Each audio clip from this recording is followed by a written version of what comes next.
जय श्री कृष्ण मित्रों। छठ पूजा कब है, इसका इंतजार सभी भक्त कर रहे हैं।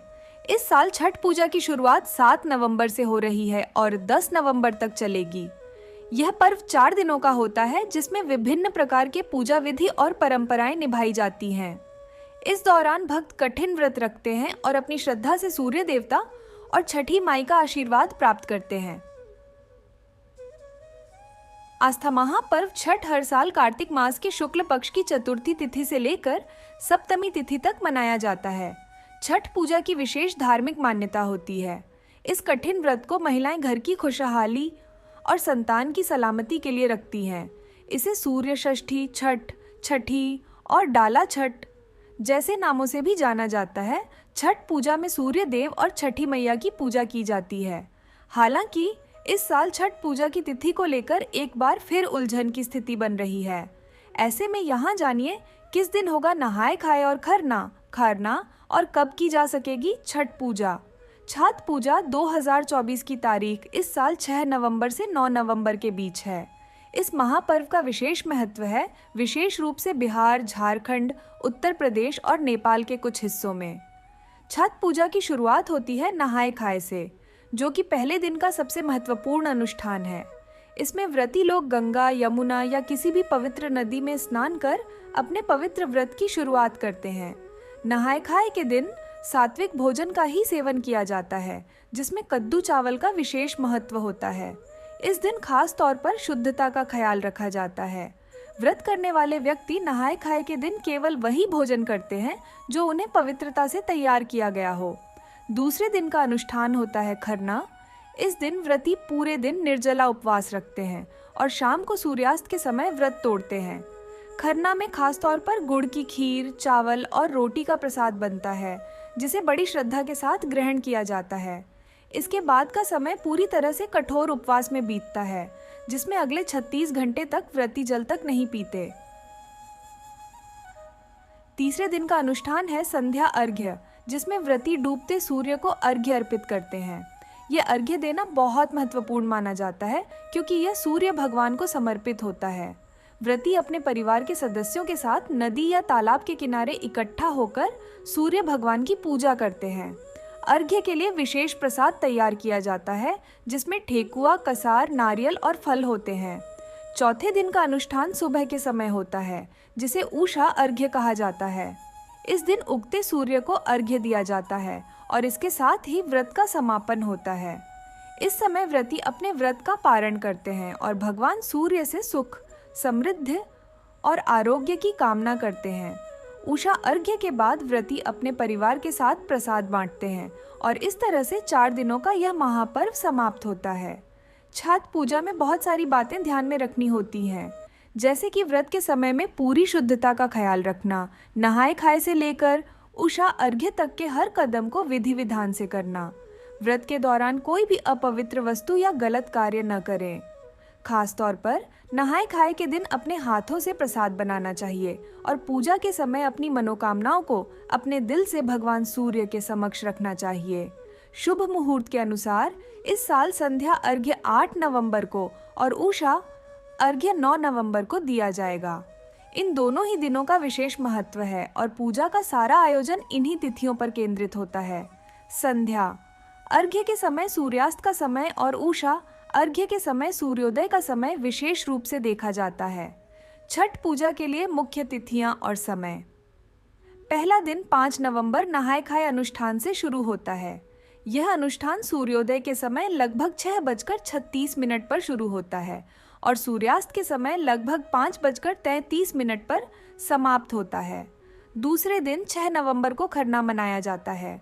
इस अनुष्ठान के लिए शुभ समय सुबह 6:37 से शाम 5:32 के बीच है। तीसरे दिन 7 नवंबर को संध्या अर्घ्य दिया जाता है, जो सूर्योदय सुबह 6:38 से शुरू होकर सूर्यास्त शाम 5:12 पर समाप्त होता है। अंतिम दिन 8 नवंबर को उषा अर्घ्य मनाया जाता है। यह अनुष्ठान सुबह 6:38 पर शुरू होता है और शाम 5:31 पर समाप्त होता है। छठ पूजा के नियम। छठ पूजा के समय पूजा एवं रीति रिवाजों को संपन्न करने की एक विशिष्ट विधि होती है। इस पूजा के दौरान भक्त को अनेक नियमों को ध्यान में रखना चाहिए। छठ पूजा का व्रत करने वाले जातक को स्वच्छता और साफ सफाई का विशेष ध्यान रखना चाहिए।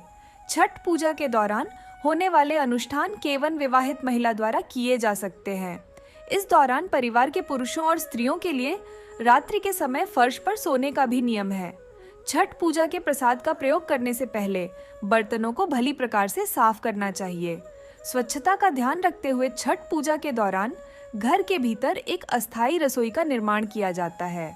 छठ पूजा के दौरान घर पर ठेकुआ नामक मिठाई बनाई जाती है। विवाहित स्त्रियों को विशेष धार्मिक अनुष्ठानों का पालन करना होता है, जैसे इस दौरान वे स्वयं द्वारा पकाया गया भोजन ग्रहण नहीं कर सकती हैं और सिलाई किए हुए कपड़े भी धारण नहीं कर सकती हैं। अब बात करते हैं छठ पूजा में प्रचलित 4 प्रमुख कथाओं की, जिनका इस पर्व से गहरा संबंध है। पहली कथा है राजा प्रियव्रत की। राजा प्रियव्रत की कोई संतान नहीं थी, जिससे वह और उनकी पत्नी बहुत दुखी थे। संतान प्राप्ति के लिए उन्होंने कई प्रयास किए, लेकिन सफलता नहीं मिली। तब महर्षि कश्यप ने उन्हें छठ पूजा करने की सलाह दी। राजा और उनकी पत्नी ने पूरी श्रद्धा और विधि विधान से छठ का व्रत किया, जिससे उन्हें पुत्र रत्न की प्राप्ति हुई। इस कथा से यह संदेश मिलता है कि छठ पूजा की पूजा में बहुत शक्ति है और इसे करने से संतान की प्राप्ति होती है। दूसरी कथा है राजा दशरथ की। राजा दशरथ के समय अयोध्या में एक बार भयंकर अकाल पड़ा। उस समय महर्षि वशिष्ठ ने माता सीता को सूर्यदेव की पूजा करने के लिए छठ का व्रत करने को कहा। माता सीता ने इस व्रत को पूरी निष्ठा और आस्था से किया, जिसके बाद अयोध्या में खुशहाली लौटी। इस कथा से यह पता चलता है कि छठ पूजा से प्राकृतिक आपदाओं से राहत मिल सकती है और समृद्धि लौट सकती है। तीसरी कथा महाभारत के समय की है, जिसमें द्रौपदी और पांडवों द्वारा छठ पूजा करने का उल्लेख मिलता है। जब पांडव अपना राज्य खो चुके थे और वनवास में थे, तब द्रौपदी ने छठ का व्रत रखा। इस व्रत के प्रभाव से पांडवों को उनका खोया हुआ राज्य वापस मिला। इस कथा से यह संदेश मिलता है कि छठ पूजा से खोई हुई चीजों की पुनः प्राप्ति हो सकती है और इसे करने से सभी कष्ट दूर हो सकते हैं। चौथी कथा भगवान श्री कृष्ण और उनके मित्र सुदामा की है। सुदामा बहुत गरीब थे और अपनी दरिद्रता के कारण उन्हें बहुत कष्ट सहने पड़ते थे। एक दिन उन्होंने भगवान श्री कृष्ण के पास जाकर अपने दुख की व्यथा सुनाई। तब श्री कृष्ण ने उन्हें छठ पूजा करने का सुझाव दिया। सुदामा ने इस व्रत को श्रद्धा से किया, जिसके परिणाम स्वरूप उनकी आर्थिक स्थिति में सुधार हुआ। छठ पूजा का महत्व। छठ पूजा हिंदुओं का प्रमुख त्योहार है, जो मुख्य रूप से बिहार वासियों द्वारा मनाया जाता है। यह पर्व मुख्य तौर पर दिवाली उत्सव के 6 दिन बाद आता है।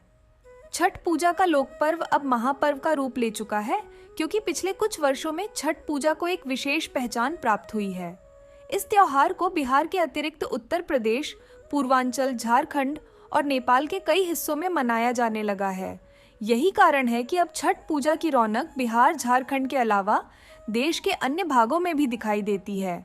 छठ पूजा भगवान सूर्य को समर्पित होता है और इस दौरान भगवान सूर्य की पूजा बेहद ईमानदारी, श्रद्धा भाव और निष्ठा के साथ की जाती है। इस पूजा को वर्ष में 2 बार किया जाता है, अर्थात एक बार ग्रीष्म ऋतु में और दूसरी बार शरद ऋतु के दौरान। षष्ठी तिथि के दिन इस पूजा को किया जाता है, इसलिए इस त्योहार को छठ पूजा का नाम दिया गया है।